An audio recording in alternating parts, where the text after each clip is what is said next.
Summer is nearly here, and I just got back from holiday, and one thing that I always see that drives me crazy is when people sunbathe for hours on end. Somehow there's this idea that it's a normal thing to do, but I can't stress enough that this is a terrible idea, and it's definitely going to increase the risk of getting skin cancer. Some people at least try to use sunscreen, but even then, I've realised very few people use this correctly, and even fewer people understand what an SPF factor even is. So in this video, I'll explain what this all means and how you can reduce your risk of getting skin cancer.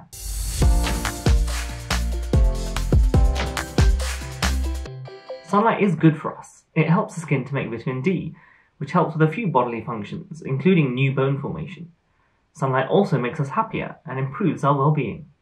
However, too much sun can cause damage to the skin, and this can be temporary, such as sunburn, but repeated prolonged exposure can increase your risk of developing skin cancer.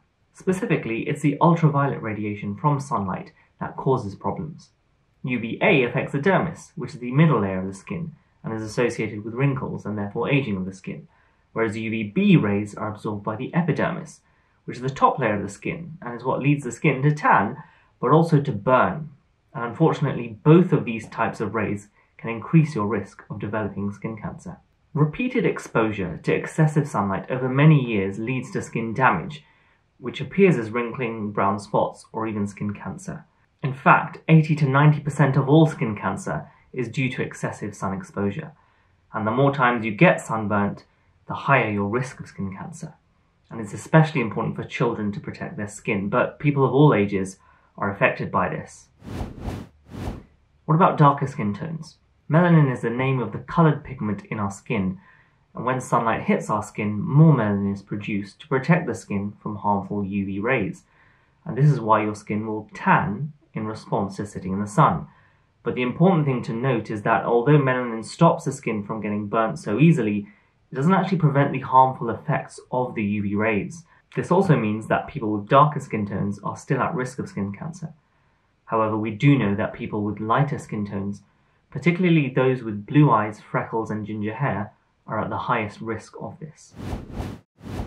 How to protect your skin from the sun. Right, now that I've hopefully scared you a little, what can you actually do about this? Here's some tips. Firstly, avoid the sun. Try to stay in the shade or indoors as much as possible, and this is especially important during the hottest part of the day, between 11 AM and 3 PM. In a country like the UK, this is most important during the summer months, from May to September, but in hotter countries near the equator, this is important all year round. And the reason for this is that the sun's rays are strongest around the middle of the day. Covering up. You should try to cover up the body as much as possible when out in the sun, so wear a wide-brimmed hat that protects the face and also the neck. Unfortunately, baseball caps are pretty terrible at this.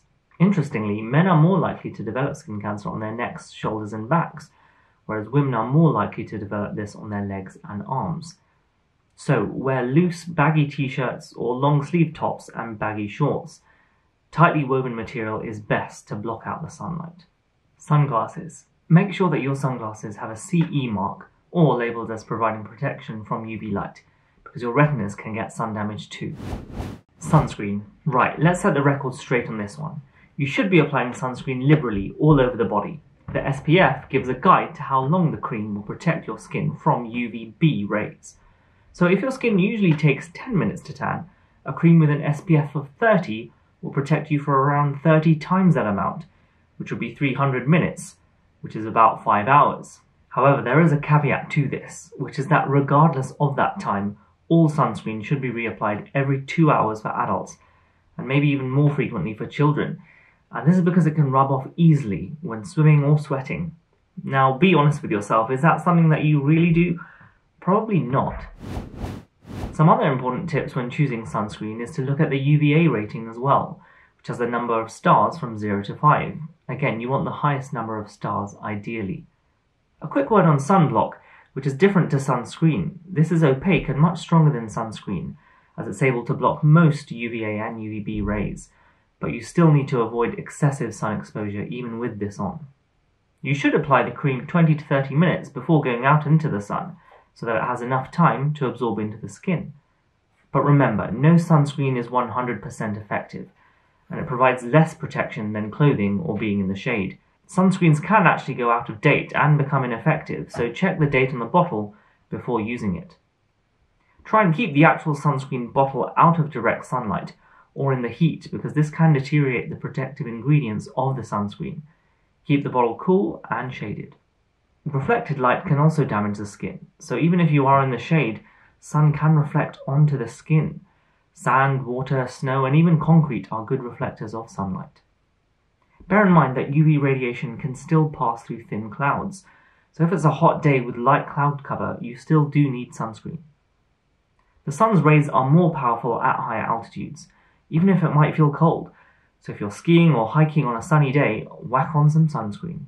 Sunbeds are the actual worst.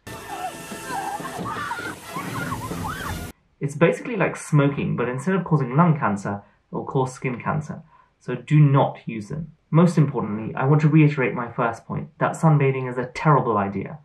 If the skin is tanned, it means it's been damaged, which is not a good thing. And just because you've used sunscreen does not mean you have 100% protection. So don't give yourself a false sense of security by putting on sunscreen in the morning and then lying out in the sun all day long. If you'd like more tips on this, there's a link in the description below. And if you're interested in other hot medical topics, you might be interested in this video on burnout, or maybe this one on fevers. And I will catch you next time. See ya!